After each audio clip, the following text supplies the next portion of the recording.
지금 이 여야의 총선 판세가 일주일 남기고 어떠냐 하는 부분에서요. 제가 볼 때 객관적으로요.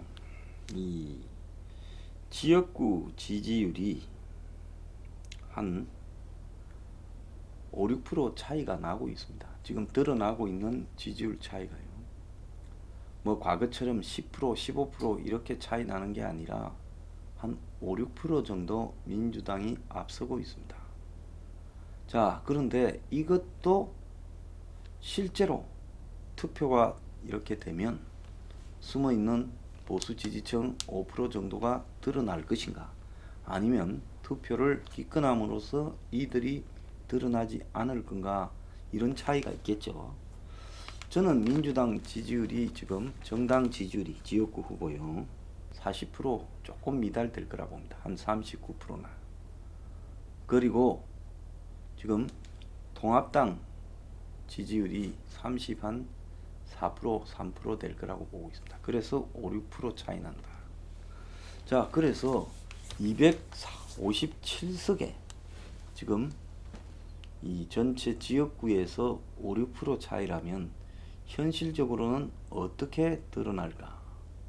자, 이럴 때 5, 6% 차이가 굉장히 의석 차이를 벌릴 수도 있고, 또 5, 6% 차이만큼만 이 의석 차이가 날 수도 있습니다.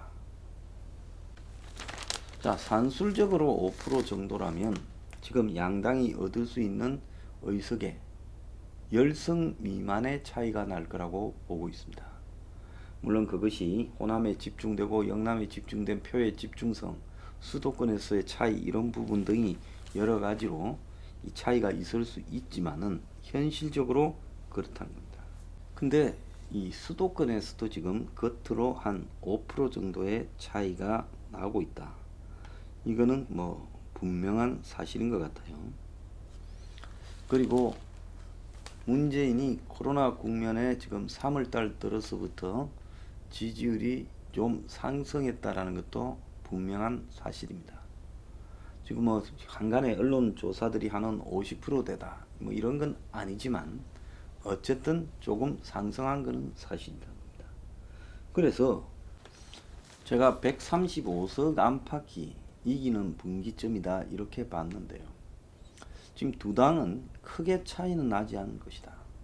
그래서 지금 민주당이 한 140석, 그리고 미통당이 한 130석, 비례대표를 포함해서 이야기를 하고 있는 겁니다. 지금 민주당이 지역구가 평균으로 한 135석, 통합당이 뭐 125석 이야기하는데 이 둘이 합치면 얼마입니까? 260석이에요. 지역구가 얼마입니까? 253석이에요. 그러니까 지역구보다 7석이 많은데 무소속이나 민생당이나 일부 작은 군소정당이 가져가는 걸 고려한다면 적어도 이들이 지금 합계가 제가 볼 때 10석에서 15석 정도가 오버되어 있다는 겁니다. 그래서 객관적으로 바라봤을 때 지금 통합당은 130석 근처 조금 미달되고요. 지금 현재 민주당은 140석에 좀 미달되는 한 10석 정도의 차이가 나고 있다. 이렇게 보는 것이 현재 수준으로서의 적절한 총선 판세 결과라 봅니다.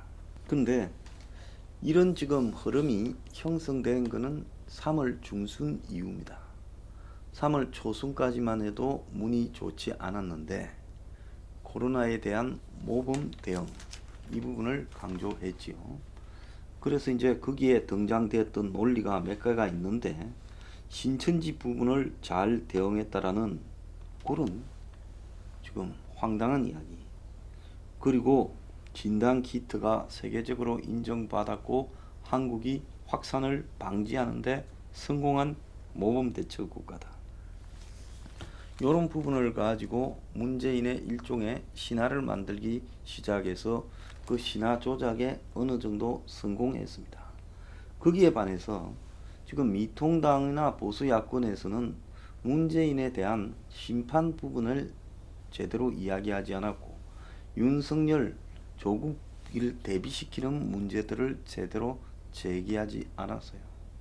자, 그러다 보니 선거 자체가 상당히 그냥 여권의 선동이 먹혀들고 야권이 침묵 속에 조용히 가면 또 야권이 지금 경 같은 발언 문제로 해명하지 않으면서 야권의 정체성을 의심하는 단계까지 가게 되면서 보수 지지자들이 흩어지게 되는 부분이 분명히 있었다는 겁니다. 자, 그런데 현재 여론조사에서 어떤 행태로든 유선전화와 무선전화의 지금 비율에 따라서 무선전화, 핸드폰 비율이 높으면 여권이 유리하고 민주당이요. 집전화가 높으면 미통당이 유리한 여론조사가 나오고 있는 것은 그건 분명한 사실입니다. 그래서 확연하게 다른 선거 결과가 지금 어떤 전화를 쓰느냐에 따라 나오고 있어요. 다르게 나오고 있어요. 자, 요즘 뭐 집전화 누가 쓰냐, 핸드폰 많이 쓴다 하지만은 노인층 같은 경우에는 아직도 집전화를 많이 쓰고 있습니다. 자, 그런 것들을 고려했을 때 지금 발표가 나오고 있는 부분, 특히 수도권의 원사이드한데요. 제가 이런 부분을 전문적으로 하는 쪽에 좀 듣기로는 지금 야권 내부의 여론조사 발표하는 내용도 듣고 하면 충청권은 많이 좋아졌고 서울도 좀 좋아졌는데 그런데 경기도가 상당히 좋지 않다. 지금 이런 이야기가 나오고 있습니다. 자, 경기도에는 이 수도권에 살면서도 소득 수준이 좀 떨어지면서 서울로 출퇴근하고 이런 사람들이 많은데 이 사람들이 코로나로 경제 상황이 어려워지면서 그 분노를 문재인을 향해야 될 건데 문재인은 진압을 잘했고 이제 저 무기력하고 그냥 시비 거는 야권을 심판해야 된다라는 논리로 휩쓸려 가고 있다는 거죠. 물론 경기도에 호남 원적자 출신이 많은 부분도 있고 어쨌든 경기도에서 야권이 그야말로 이 경기도의 좀 속성 즉 서울로 가지 못했고 그렇지만은 3, 40대의 젊은 사람들이 많이 살고 그 속에서 지금 그 사람들의 삶이 고통받고 있고 이런 부분의 본질을 자극을 했어야 되는데 야권이 자극에 실패한 채 두루뭉실한 선거로 가면서 무능력하고 부패한 집단인 것처럼 매도되어가는 그건 정말로 문정권을 향해야 되는 이야기죠. 자, 그래서 이건 선전이 선거에 실패다는 겁니다. 그래서 선거 이슈 실패 때문에 경기도 선거가 어려워져 간다. 근데 오히려 충청이나 강원에서는 지금 미통당이나 야권이 이길 것 같다는 거죠. 그리고 영남에서도 크게 심각하지가 않아요. 부산에서 지금 접전 지역이 많다지만 결국은 한두 개지 나머지는 정리가 될 거라고 봅니다. 대구에도 범여권이 싹쓸이 돼요. 꼭 미통당의 표가 아니라도 범여권으로 가는 부분에 대해서 예민하게 반응할 필요가 없고 나중에는 다 하나가 될 거니까요. 지금 저들 보십시오. 민주당 보세요. 범여권으로 지금 열린민주당이니 또 심지어 정의당이니 민생당까지도 보고 있지 않습니까? 그러니까 이번에 총선의 결과는 범여권 대 범야권으로 판단을 해야지 어느 당의 몇 개라는 부분도 조금 문제가 있을 수 있어요. 그런데 범야권은 미통당이 독식하려고 지금 했기 때문에 미통당밖에 거의 없고 플러스 되는 범야권 세력이 몇 개 안 되겠지만 무소속 몇 개나요? 우리 공화당이. 나머지 이 범여권에서 봤을 때는 정의당 표라든지 또 국민의당 안철수 표가 범여권인지 야권인지 이거 판단하기 매우 어렵죠.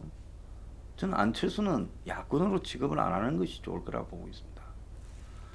그 다음에 민생당 이런 데는 다 범여권이고 열린민주당도 범여권입니다.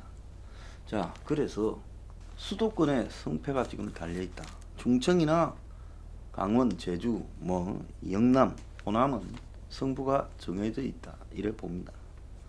자, 그리고 크게 미통당에도 성적이 나쁘지가 않습니다. 기대한 수준으로는 가고 있어요. 문제는 수도권에서 어려운데 특히 지금 인천 경기에서 지금 20석에서 25석 정도 뒤지고 있다라는 이야기가 나오고 있고요. 서울에서도 한 20석 정도 뒤지고 있다. 그래서 수도권에서 최소한 40석에서 45석 이상 뒤지고 있는 부분을 지금 얼마나 격차를 좁힐 수 있는가가 이 선거의 마지막 남은 관건이다라고 보고 있습니다. 근데 여기서 10석만 뒤집는다면 지금 통합당이 승리할 수 있는 계기가 마련된다. 저는 그렇게 보고 있습니다. 그럼 수도권의 유권자를 자극하는 방법은 윤석열과 조국 부분이 매우 중요하겠죠. 자, 숨어있는 샤이 보수가 있냐 없냐라고 봤을 때 저는 많다고 봅니다. 샤이 보수뿐만 아니라 그리고 중도 중에서도 문재인 쪽을 찍어주기가 너무나 싫은 조국 사태를 바라보면서 환멸을 느낀 사람들이 중도에 많이 있다고 보고 있습니다. 그러면 이들이 투표장으로 가게 만들려면 명확한 지금 문재인 심판에 근거를 대야 되는데 그거는 겉으로만 번지르하게 공정성을 이야기하지 실제로는 공정성을 상실하고 부패 집단이었다. 그리고 서민을 말하지만 서민 피를 빨아먹고 서민을 갖다가 뒤통수를 때리고 있었다. 자, 이런 부분을 가지고 야권이 선명한 공격을 하면 그래 너도 시원찮은 놈이지만은 저놈보다는 네 찍어줄게. 이런 표가 10% 이상 나올 수 있다고 보는 거예요.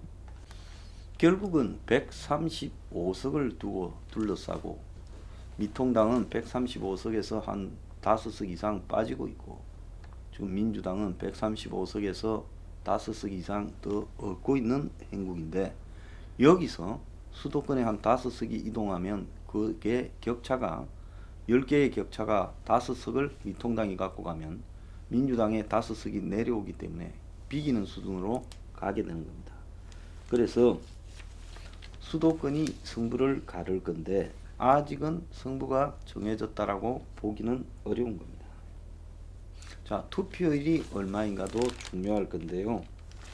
지금 현재 60대 이상의 투표율이 떨어질 것이냐 아니면 자 여당의 표가 얼마나 결집할 것이냐 또 30, 40대가 적극적으로 투표의 의향을 가질 것이냐 이 부분에서 봤을 때 지금 밖으로 놀러 가지도 않고 집에 있으니까 오히려 30, 40대 투표가 높아질 수 있다. 이런 이야기를 하는 사람도 있습니다. 반면에 정치적으로 여야가 다 환멸을 느끼고 있는 30, 40대가 굳이 코로나 와중에 투표장까지 가는 번거로움을 감수할 거냐라도 지금 의문이 나오고 있어요. 자, 예년처럼 봄에 따뜻하고 날 좋으니까 해외 여행을 가고 지방 여행을 가고 투표하기 싫고 놀러 가고 이런 부분은 없겠지만은 투표장 자체의 위험성 때문에 나올 건가 하는 부분이 있는데 지금 노인층들은 제가 봤을 때 투표율이 좀 높을 거다 이렇게 보고 있습니다. 그래서 이 투표율에서 아무래도 젊은 30, 40대가 조금은 떨어질 수밖에 없다. 그렇다고 죽고 나와서 악착같이 중도층이 문찍어질 이유도 별로 없다라는 겁니다. 그래서 마지막 일주일을 남기고 사람 마음이 많이 변합니다.